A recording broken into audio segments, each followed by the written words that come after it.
nuestros días las campañas políticas vuelven a los candidatos y candidatas personajes épicos que agradan a las masas, que con su sola presencia calman la maldad, alejan los pesares y hacen sonreír a las masas.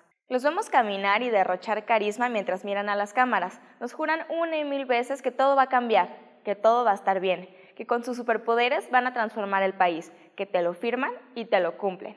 Estos son nuestros héroes los políticos, los que todos los días nos salvan del mal. Imaginemos que esto es cierto e identifiquemos los poderes que los caracterizan antes y después de campaña.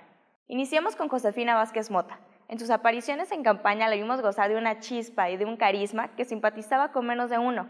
Su poder de convocatoria era su principal debilidad. Pero en contraste tenía ese gran poder de hacer que un chiste perdiera toda su gracia. Josefina, con ayuda de Calderón, logró combatir las preferencias del PAN y, sepultándolo en el olvido, logró lo que el PRI no pudo haber hecho solo, regresar al poder. ¿Y qué decir de Calderón? Fue principal promotor de la guerra contra los malos e inventor del daño colateral. Combatió como nunca antes se había hecho, con una guerra absurda y sin sentido, dejando a cientos de miles de muertos. Su principal poder es el de olvidar. Algunos rumoran que lo logra con ayuda de brebajes de uva. Miguel Ángel Mancera es un héroe que cautivó a las masas, logró una rotunda victoria e impuso récord con más del 60% del electorado a su favor en las pasadas elecciones. En contraste, su principal poder es el de no poder y en consecuencia reprimir. ¿Para qué negociar en la ciudad de la esperanza, en la ciudad de vanguardia, cuando puedes lograr tus objetivos criminalizando a quienes tienen protestas legítimas? Y cómo no mencionar a nuestro presidente Enrique Peña Nieto, discípulo prodigio de la escuela de Fox. Él siguió la doctrina de las torpezas, pero con una habilidad y naturalidad que jamás se había visto. Su principal debilidad, la criptoliteratura. Su principal poder, lucir un copete perfecto hasta en los momentos más complicados. Continúo, ¿o ya te quedó claro que ni cerca están de ser héroes? La verdad es que si estuviéramos en una película, ellos entrarían más en el papel de villanos, esos personajes que dan larga batalla, pero al final terminan derrotados.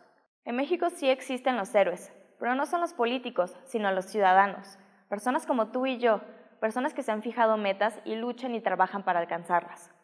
Tenemos héroes como Octavio Paz, Mario Molina o Alfonso García Robles, todos ganadores de premio Nobel, Alfonso Cuarón, Emanuel Lubezki y Daniela Liepman, que han destacado en el ámbito artístico, Germán Sánchez, Alejandra Orozco e Iván García, ganadores olímpicos, y Linda Silvia Torres, Francisco Gonzalo Bolívar y Moisés Carrión, que han destacado en la ciencia.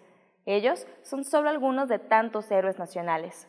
No nos confundamos, en México hay mucha gente ejemplar que con su trabajo y esfuerzo realizan la hazaña de mantener en pie a este país. Las campañas políticas fabrican héroes, les dan capas, superpoderes y les dicen qué, cómo y para quién actuar. Pero seamos realistas, estos personajes, sin su director y guionista, no serían nadie. Los verdaderos héroes no son aquellos que siguen guiones, sino aquellos que escriben su propia historia. Es cierto, en este país el simple hecho de vivir ya es una hazaña. La corrupción es el sistema, no existen apoyos de un Estado útil o al menos no llegan a las personas que los necesitan. Se tiene que lidiar con los obstáculos que el mismo gobierno nos impone, pero aún así el país camina, gracias a ti, a que te preparas, trabajas, esfuerzas y actúas por un México mejor. Viene el tiempo de los verdaderos héroes. Dime, ¿cuál es tu superpoder?